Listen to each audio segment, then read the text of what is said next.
లేదు ఆర్టీఎస్ కోసం కానీ ఈ జిల్లా సమస్యల పట్ల రాష్ట్ర సమస్యల పట్ల ఆనాటి ప్రభుత్వాన్ని నిలదీస్తే ఆయన బయటికి పంపించిన గుర్తుంది నాకు.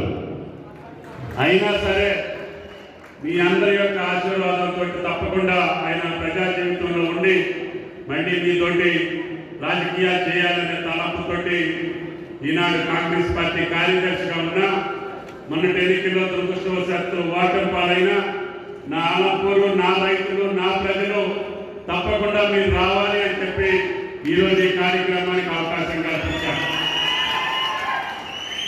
తప్పకుండా ఆయన గారు చెప్పినటువంటి తుమ్మిళ్ళ ఎత్తిపోతల పథకం కావచ్చు, మల్లమ్మకుంట రిజర్వాయర్ కలెక్టర్ గారు కూడా దాని మీద అవగాహన ఉంది. మొన్న సాక్షాత్ ముఖ్యమంత్రి గారి ఢిల్లీలో కూడా అత్యధిక ప్రాధాన్యతతో మొదటగా దానికి ల్యాండ్ అక్విజిషన్ చేసి మల్లమ్మకుంట రిజర్వాయర్ పూర్తయితే సుమారు అలంపూర్ నియోజకవర్గం సస్యశ్యామలం అయ్యే అవకాశం ఉంది. కాబట్టి దాన్ని ప్రత్యేకంగా తీసుకోమని చెప్పి ముఖ్యమంత్రి గారి ఆదేశాలు కూడా ఉన్నాయి. కాబట్టి కలెక్టర్ గారికి ఇందాక డిస్కషన్లో చెప్పాను, మీరు ఈ జిల్లాకు సంబంధించినటువంటి ఇరిగేషన్ కార్యక్రమాల్లో మనం అత్యధిక ప్రాధాన్యత తీసుకోవాలి. నాకు 30-40 ఏళ్ల క్రితమే ఈ జిల్లా ప్రాజెక్టులలో భాగస్వామ్యం చేసుకునే అవకాశం వచ్చింది. ఆనాడు జోరాల ప్రాజెక్టు నిర్మాణంలో కానీ, అదేవిధంగా నెట్టంపాడు కానీ, కలవకుర్తి కానీ, కోయిల సాగర్ కానీ అన్ని ప్రాజెక్టుల యొక్క రూపకల్పనలో నేను ఆ రోజు మైన్ ఇరిగేషన్ మినిస్టర్గా వాటి యొక్క నిర్మాణానికి నాకు ఆ ప్రభుత్వాల్లో అవకాశం కల్పించాను. ఆ ప్రాజెక్టులు చాలా వరకు పూర్తవుతున్నాయి, ఇంకా చివరి భాగాలు పూర్తి కావాలి. అది దూపెల్లి గారి బాధ్యత. ఈ జిల్లా సస్యశ్యామలంగా ఉంటే తెలంగాణ మొత్తం సస్యశ్యామలంగా ఉంటుంది అని చెప్పి కూడా మీకు ఈ సందర్భంగా మనం చేస్తాం.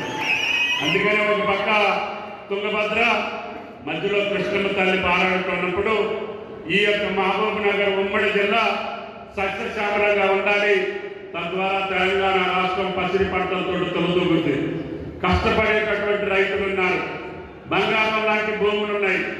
అన్ని రకాల భూముల్లో అన్ని పంటలు పండించగలిగినటువంటి నా రైతన్నలకి రేవంత్ రెడ్డి గారి ప్రభుత్వం ఎన్ని ఇబ్బందులు వచ్చినా, ఎన్ని కష్టాలు వచ్చినా, ఎన్ని సమస్యలున్నా రైతన్నని మాత్రం వదిలిపెట్టే ప్రసక్తి రాదు అని చెప్పి కూడా మీకు ఈ సందర్భంగా మనం చేస్తున్నాం.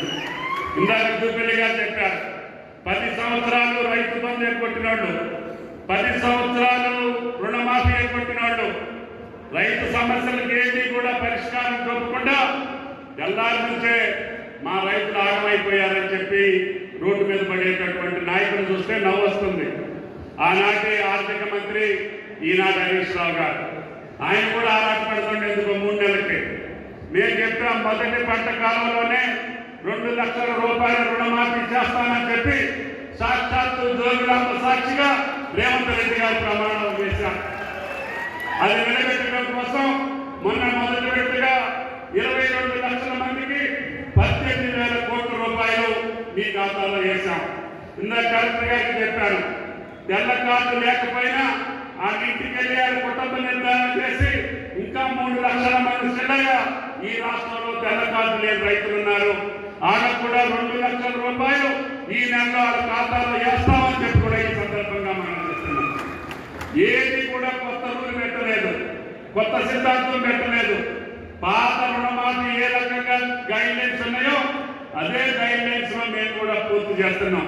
ఏ ఒక్కటి కూడా నిబంధన లేదు. నిబంధనలు పెట్టారని చెప్పి డబ్బులు మాట్లాడుతున్నారు. అందరికీ మాకు బ్యాంకులు ఇచ్చినటువంటి లెక్క 42 లక్షల రైతులు బ్యాంకుల్లో అప్పున్నారని చెప్పి మాకు ఇచ్చారు. 42 లక్షల మంది రైతులకి 31,000 కోట్ల అమౌంట్ అవుతుంది. ఇప్పటికి 18,000 కోట్లు ఇచ్చాం.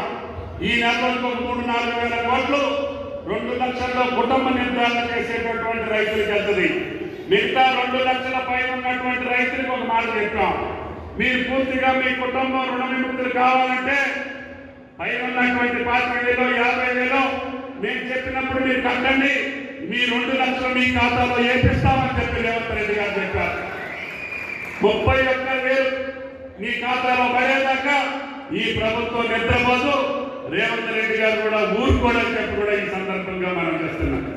ఆయన మీ జిల్లా మీద అదృష్టవశాత్తు చాలా రోజుల సంవత్సరాల తర్వాత స్వతంత్ర భారతంలో ఒక ముఖ్యమంత్రిని మళ్ళీ మహబూబ్నగర్ అప్పగించినటువంటి ఘనత కాంగ్రెస్ పార్టీకి సోనియా గాంధీ గారికి దక్కింది.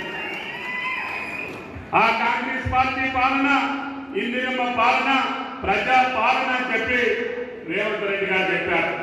అదే పద్ధతిలో ఆర్థికపరమైన ఇబ్బందులున్నా కష్టాలున్నా ప్రభుత్వంలో సమస్యలున్నా రైతన్నని నేతన్నని రెండు కళ్ళుగా చూసి ఈ యొక్క రైతన్నని నిలబెట్టేదాకా ఈ ప్రభుత్వం పోరాడుతుందని చెప్పి కూడా రేవంత్ రెడ్డి గారు చెప్పారు.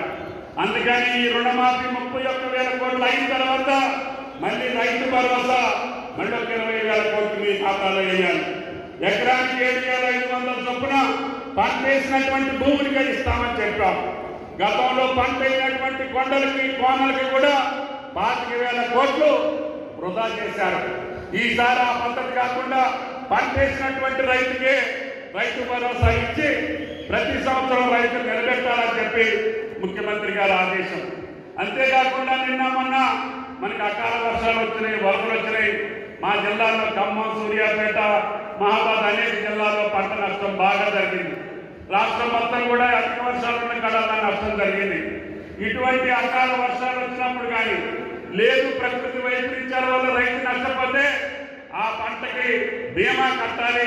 తప్పకుండా అన్న ఎన్ని కోట్లైనా సరే ప్రతి ఎకరానికి రైతుల యొక్క ప్రీమియం కూడా ప్రభుత్వమే భరాయించి పంట నష్టపోతే వాళ్ళకి ఇన్సూరెన్స్ వచ్చేటటువంటి బాధ్యత తెలంగాణ ప్రభుత్వం రేవంత్ గారి ప్రభుత్వం తీసుకోవాలని చెప్పి ఆయన మమ్మల్ని ఆదేశించాడు. తప్పకుండా ఈ వచ్చే నెలలో దానికి టెండర్లు పిలుస్తున్నాం. మీకు ఎకరం ఉన్నా 2 ఎకరాలు ఉన్నా అరెకరం ఉన్నా మీ పంటకి మేమే ప్రీమియం కట్టి ఇన్సూరెన్స్ కంపెనీ ద్వారా పంట ఏ కారణంతో నష్టపోయినా మీరు అనుకున్న దిగుబడి రాకపోయినా మీకు ఆ నష్టపరిహారం వచ్చేటటువంటి బాధ్యత తెలంగాణ ప్రభుత్వాన్ని రేవంత్ రెడ్డి గారి ప్రభుత్వాన్ని అని చెప్పి ఈ సందర్భంగా మనం చేస్తున్నాం. ఈ రకంగా రైతుకు వచ్చేటటువంటి ప్రతి సమస్య కలెక్టర్ గారు ఇందాక చెప్పారు. మా యొక్క పద్ధతిను ఈ యొక్క దేశంలోనే కాకుండా ఇతర దేశాలకు కూడా బ్రాండ్ అయినటువంటి మా గద్వాల విత్తనం మాకు పెద్ద డిమాండ్ ఉంది సార్. ఇక్కడ కొన్ని కంపెనీల వల్ల కొంతమంది ఆర్గనైజర్ల వల్ల మా రైతులు నష్టపోతున్నారని చెప్పారు.